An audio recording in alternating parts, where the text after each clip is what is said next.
আমরা এখানে যারা বসে আছি প্রথম একটা জি আপনি বলছেন যে দুই নম্বর হলো আমরা একটা প্রাণ, তিন নম্বর হলো আমরা মানুষ, চার নম্বর আমি একজন নাগরিক, পাঁচ নম্বর হলো আমি কর্মচারী। আমার আগে ওই চারটা অধিকার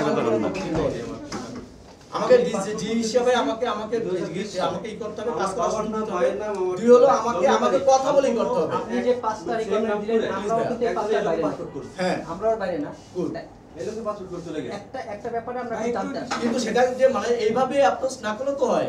আমাকে তো ধর আমাকে কথা বলার সুযোগ আপনাদেরকে দিব, আপনাদের সাথে কথা বলবে আমাদের অবশ্যই আমরা তো কোনো আপ্রোচ না, ব্যাপারে চাইতে এই অ্যাপ্রোচটার জন্য আমরা ভাই কোনো কথা বলবো না। এই অ্যাপ্রোচটা টোটালি গ্রহণযোগ্য না। আচ্ছা ওনারটা কি হয়েছে হ্যাঁ আমরা শুনবো। Double million offer Walton fridge কিনে পেতে পারেন 20 লক্ষ টাকা, রয়েছে কোটি কোটি টাকার নিশ্চিত উপহার। এই সাইডে যে লোকটা উনি হচ্ছে পাসপোর্ট করছে, মানে আমার তথ্য দিয়ে সম্পূর্ণ। উনি যেই জন্ম নিবন্ধন আইডি শো করছে, নাম্বার শো করছে, ওনারটা অনলাইনে সার্চ দিবেন কিচ্ছু আসে না, আমারটা অনলাইনে সার্চ দিলেই সব কিছু চলে আসে। ওনার এনআইডি কার্ড আছে কিনা সেটাও আমি জানি না, সম্পূর্ণ কিছু আমার নামে করে নিয়ে চলে গেছে। এখন আমি পাসপোর্ট পাচ্ছি না। এখন আমার যেই অফিসে যাই কোনো অফিসেই আমাকে গ্রহণযোগ্য মনে করতেছে না, মনে হয় আমি রোহিঙ্গা। এদেশে আমি নাগরিকই না। তা আমি কিসের জন্য আমি পড়াশোনা করলাম, মাস্টার্স কমপ্লিট করলাম কী কারণে আমি তো এইটাই বুঝতেছি না। এটা আমার আইডি দিয়ে সংশোধন সম্ভবত এই যে আমার যে তথ্যটা নিচ্ছে ওইটা তো আমি করছিলাম জন্ম নিবন্ধন দিয়ে। এখন এটা যদি ওনারা সার্ভার থেকে বাদ দিয়ে দেয় তাহলে হয়তো বা হবে। আপনি কি কোনো আবেদন করেছেন পাসপোর্ট অফিসে যে এই সমস্যা? হ্যাঁ অনেকবার আমি আবেদন করছি, করেছেন। কোনো খালি কাগজ জমা দিই, কাগজেই বলতে আবার কিছুদিন পর দিয়েছে আপনার কোনো স্লিপ দিয়েছে এই পাসপোর্ট অফিস থেকে কোনো রিসিপ্ট দিয়েছে কিনা? এই যে এটাই আমার। আচ্ছা সেটা একটু শো করেন। এই যে এটাই, এইটা তো ডেলিভারি স্লিপ। হ্যাঁ ডেলিভারি স্লিপ এটাই, এছাড়া কিচ্ছু দেয় নাই আমাকে। শুধু আমি কাগজ জমা দেই, কিছুদিন পর যাই আবার কাগজ জমা দেই। এখন কেন হচ্ছে না?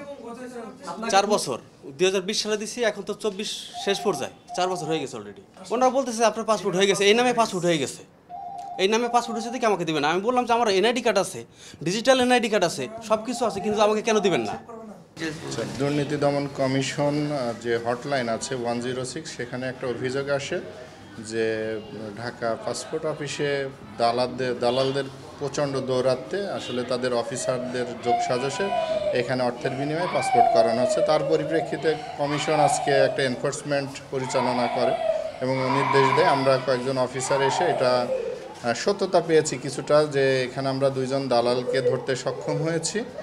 আর ওই 2 জন দালাল মূলত স্বীকার করেছে আমাদের কাছে যে এখানে কয়েকজন আনসার সদস্য এবং অফিসের কয়েকজন তাদের কাছ থেকে মানে কিছু অর্থের বিনিময়ে তাদের একটু সেবা দিয়ে থাকে। সাধারণত ওই জমা স্লিপগুলো দেখা যাচ্ছে যে লাইন থেকে লাইন বাদ দিয়ে এই ওনারা ওই লাইন বাইপাস করে এইগুলো দিয়ে থাকে, বা যখন ফিঙ্গারিং করায় তখনও দেখা যাচ্ছে অনেক সময় লাইন বাইপাস করে এই দালালদের দৌড়াতে এই কাজগুলো করে থাকে। তো 2 জনকে আমরা 2 জন দালাল ধরতে সক্ষম হয়েছি এবং আরও কিছু তথ্য পেয়েছি, সেটা আমাদের অফিসে আমরা রিপোর্ট করব এবং পরবর্তীতে কমিশন সিদ্ধান্ত নেবে, যে এই বিষয়ে কমিশন যে সিদ্ধান্ত নেয় সেটা। আজকে আমরা এখানে একটা দালালদেরকে আমরা এই বিভাগীয় অফিসের যিনি ডিডি আছে তার কাছে হস্তান্তর করেছি। আর 2 জন আনসার সদস্যর নামে 3 জন আনসার সদস্যর নামে যে কমপ্লেন পেয়েছি তাদেরকে আইনগত যে ব্যবস্থা হয় বা প্রয়োজনীয় পদক্ষেপ নিতে বলেছি আমরা। এবং আমরা এই বিষয়ে কমিশন একটি রিপোর্ট প্রদান করব, সাবমিট করব, দাখিল করব। পরবর্তীতে কমিশন যে সিদ্ধান্ত নেয় সেটা আপনি বললেন যে কয়েকজন না আমরা আজকে তাদের সাথে কোনো কথা বলি নাই, যেহেতু আমরা এনফোর্সমেন্টে এসেছি এটা সুযোগ। যখন আপনারা এই কমিশনে দাখিল করবেন আপনাদের রিপোর্টটা, তখন কি তাদের নাম উল্লেখ থাকবে? হ্যাঁ আমরা যা পেয়েছি এনফোর্সমেন্ট এসে সবই সেখানে উল্লেখ থাকবে। আমরা বলার আগে আপনাদের সামনেই যিনি ডিডি সাহেব আছেন উনি বলেছেন যে ওইটা উনি স্টেপ নেবেন বা উনি ওনার ঊর্ধ্বতন কর্তৃপক্ষের সাথে কথা বলে যেটা পদক্ষেপ নেওয়ার সেটা তিনি গ্রহণ করবেন। এবং আমাদের সামনে একজন সহকারী পরিচালককে দায়িত্ব উনি দিয়েছেন, এটা নিয়ে এই জটিলতাটা কীভাবে নিরসন করা যায় সেটা তারা দেখছেন।